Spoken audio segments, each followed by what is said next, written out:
जम्मू कश्मीर सरकार ने 5 सरकारी कर्मचारियों को सरकारी मुलाजमत से छुट्टी दे दी है। छुट्टी देने का कारण यह है कि ये सारे सरकारी मुलाजिम या तो किसी अलगाववादी संगठन के साथ काम कर रहे थे, या किसी आतंकी संगठन की मदद कर रहे थे, या सक्रिय रूप से किसी आतंकवादी संगठन के साथ थे, लेकिन काम सरकारी कर्मचारी के तौर पर कर रहे थे। ये पांचों कर्मचारी संविधान के अनुच्छेद 311(2)(c) के तहत जो है टर्मिनेट किए गए हैं। जो पहला कर्मचारी टर्मिनेट किया गया है उसका नाम है तौसीफ अहमद मीर। ये जम्मू कश्मीर पुलिस में कांस्टेबल के तौर पे काम कर रहा था, और एक तरफ जहां ये जम्मू कश्मीर पुलिस में कांस्टेबल था, दूसरी तरफ ये आतंकी संगठन हिजबुल मुजाहिदीन के साथ भी काम कर रहा था। और एक बार यह भी बताया जा रहा है कि उसने अपने 2 पुलिस के साथियों को मारने की कोशिश की थी। और यह भी कहा जा रहा है, सूत्र ये भी बता रहे हैं कि जिस कमेटी को यह काम दिया गया था उस कमेटी ने स्क्रूटनाइज किया, रिकमेंड किए, अनुच्छेद 311(2)(c) के तहत भारत के संविधान के तहत 5 मुलाजमों की छुट्टी कर दी। सबसे पहले तौसीफ अहमद डार, पुलिस कांस्टेबल पुलवामा का रहने वाला। यह बताया जा रहा है कि तौसीफ के पिता एक आतंकी थे, अल जहाद आतंकी संगठन के, और उनकी मृत्यु 1997 में हुई थी। उसके बाद तौसीफ जो है पुलिस में भर्ती होता है, लेकिन पुलिस में भर्ती होने के बाद सूत्रों के मुताबिक उसने खुफिया तौर पर आतंकी संगठन हिजबुल मुजाहिदीन के लिए काम करना शुरू किया। और उसके बाद अगले कुछ सालों के अंदर अंदर तौसीफ हिजबुल मुजाहिदीन के आतंकी कमांडरों के बहुत करीब हुआ। उसके बाद वो लॉजिस्टिक सपोर्ट उसने 5 आतंकवादियों को शुपियन डिस्ट्रिक्ट में दिया। और यह भी बताया जा रहा है कि जून 2017 में तौसीफ अपने आतंकी दोस्तों के साथ उसने एक एसपीओ को मारने की कोशिश की थी। एसपीओ हालांकि इस हमले में बच गया, लेकिन उसके बाद तौसीफ जो है उसके बाद भी डरा नहीं, घबराया नहीं, और उसके बाद भी एक और पुलिस कांस्टेबल को शुपियन में मारने की कोशिश की। जब ये दोनों अटेम्प्ट्स उसकी फेल हो गई, उसके बाद तौसीफ ने युवाओं को आतंकी संगठनों में जोड़ने का काम शुरू कर दिया। और जब ये सारी चीजों का पता चला, उसके खिलाफ पब्लिक सेफ्टी एक्ट में एफआईआर दर्ज की गई तौसीफ के खिलाफ पुलिस स्टेशन पुलवामा में। हालांकि उसको जुलाई 2017 में सस्पेंड किया गया है, उसे डिसमिस नहीं किया गया।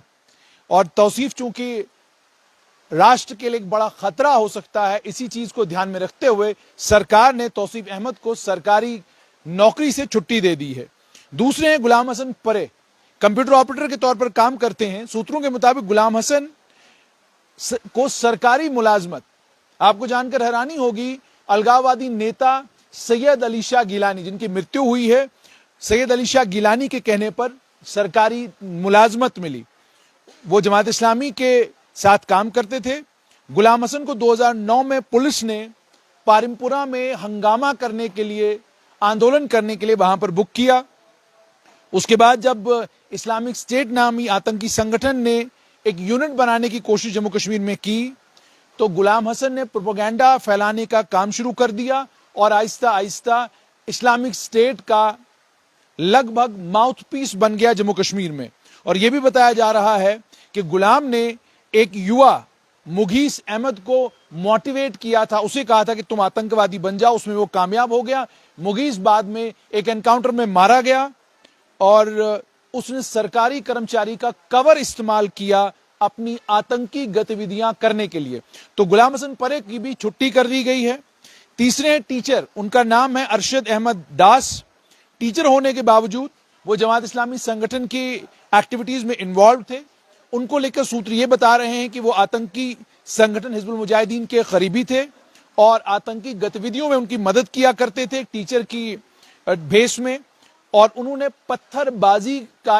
पत्थरबाजी करवाई थी सीआरपीएफ के जवानों के ऊपर अवंतीपुरा में। और यह भी बताया जा रहा है कि अरशद जमात इस्लामी के लिए फंड्स इकट्ठा करने का काम करता था। उसके अलावा अन्य और कई आतंकी गतिविधियों में वो शामिल था। उसके अलावा चौथे हैं शाहिद हुसैन राथर, पुलिस में कांस्टेबल, बारामुल्ला के रहने वाले। शाहिद एसपीओ लगे 2005 में, और उसकी आतंकी वारदातों में शमूलियत का पता 2009 में पता चल गया। 2009 में इस चीज का पता चलने के बाद उसे डिसएंगेज किया गया, लेकिन उसके बाद दोबारा 2011 में उसको हायर किया गया, और फिर वो कांस्टेबल 2013 में बन गया। यह बताया जा रहा है कि पुलिस कांस्टेबल के तौर पर काम करते हुए शाहिद आतंकियों के लिए आर्म्स एंड एम्युनिशंस पूरी घाटी में इधर से उधर ले जाया करता था।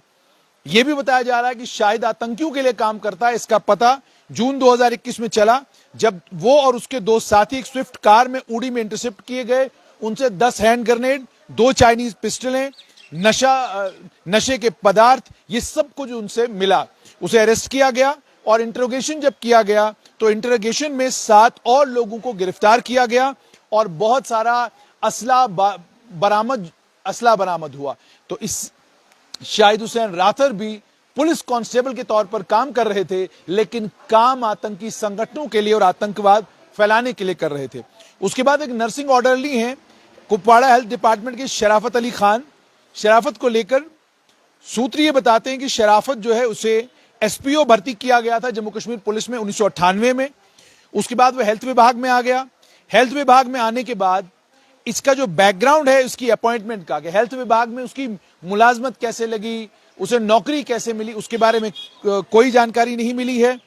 सरकारी कर्मचारी का भेष पहनकर शराफत खान ने अलग अलग आतंकी संगठनों के लिए काम करना शुरू किया और उसके बाद फेक इंडियन करेंसी नोट्स फैलाने में भी वो शामिल हुआ।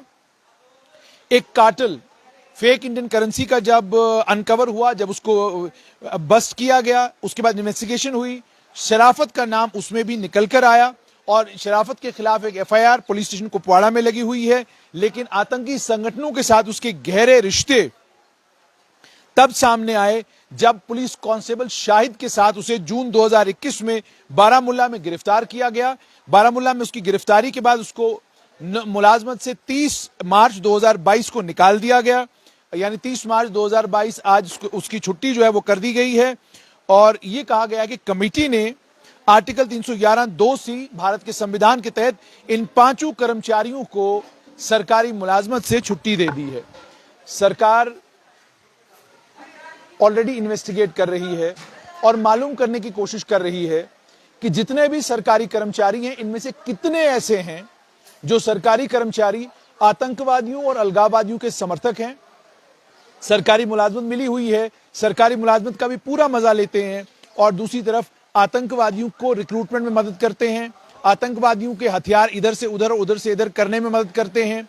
और सिर्फ इतना ही नहीं बल्कि प्रोपेगेंडा फैलाने का काम भी ये लोग करते हैं। ये सारी की सारी स्क्रूटनी हो रही है और स्क्रूटनी केवल कुछ कर्मचारियों की नहीं हो रही है, लगभग स्क्रूटनी सभी कर्मचारियों की हो रही है।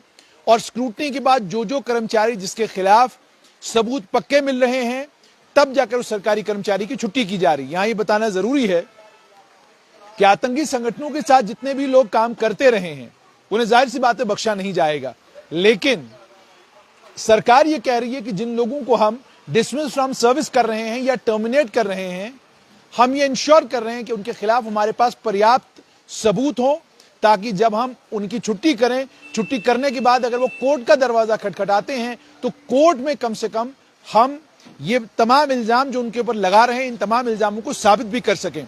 अक्सर ये होता है सरकार सरकारी मुलाजमों को छुट्टी तो कर देती है, उनको डिसमिस फ्रॉम सर्विस तो कर देती है, लेकिन डिसमिस फ्रॉम सर्विस करने के बाद जब वो सरकारी मुलाजिम अपने डिसमिसल को चैलेंज करते हैं तो कोर्ट में जिस भी डिसमिसल को वो चैलेंज करते हैं वो रिवर्स हो जाता है, सरकारी कर्मचारी दोबारा मुलाजमत में आता है क्योंकि सरकार के पास पर्याप्त सबूत नहीं होते।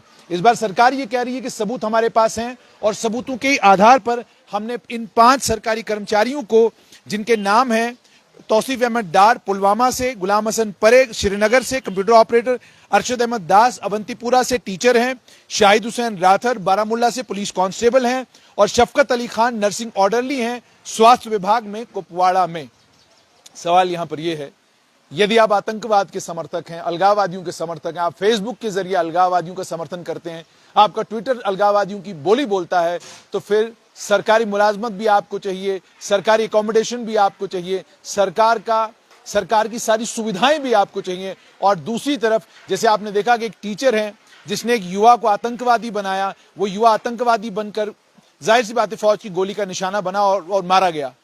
अब जाहिर सी बात है इस सरकारी कर्मचारी को तो कोई फर्क नहीं पड़ा, फर्क पड़ा उस परिवार को जिस परिवार का ये बच्चा था, जिस परिवार के लिए ये बच्चा आने वाले कल में उनका एकमात्र जिंदगी जीने का और जिंदगी को आगे बढ़ाने का साधन बन सकता था।